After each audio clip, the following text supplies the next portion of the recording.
ఈరోజు నేను వచ్చావు కదా, 2 రోజుల నుంచి ఒక వ్యవహారం దేశమంతా నడుస్తుంది కదా.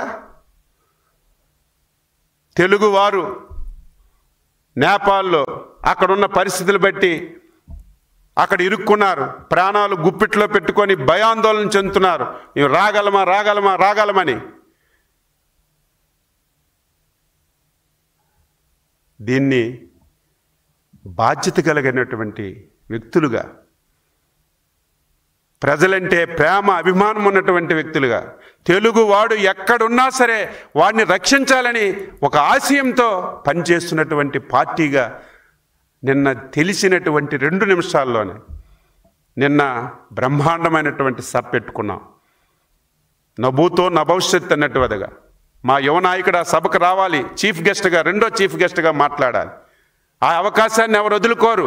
కానీ తెలుగువారు, ఆంధ్ర వాళ్ళు 270 మంది నేపాల్లో చిక్కుకొని ప్రాణాలు గుప్పిట్లో పెట్టుకొని భయాందోళనతో ఉన్నారు.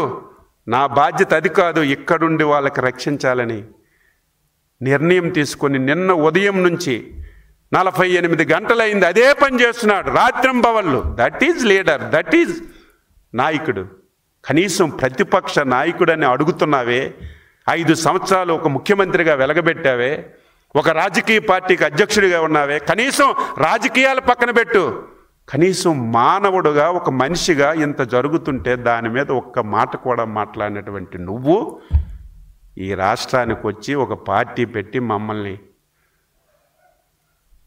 దాపురించినందుకు బాధపడాలో సిగ్గుపడాలో అర్థం కానటువంటి పరిస్థితి. అభినందిస్తున్నాను మా యువ నాయకుడికి.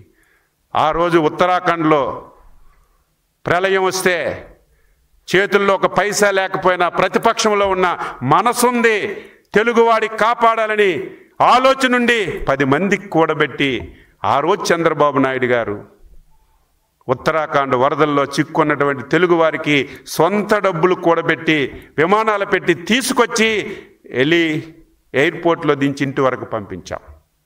దట్ ఈజ్ నాయకుడు. అధికారం ఉన్నా ప్రతిపక్షం ఉన్నా ప్రజల పక్షాన పనిచేసిన మళ్ళీ మా యువ నాయకుడు లోకేష్ బాబు మనస్ఫూర్తిగా అభినందిస్తున్నా. నిన్నటి నుంచి ఈ రోజు వరకు ప్రతి నిమిషం కేంద్ర ప్రభుత్వంతో,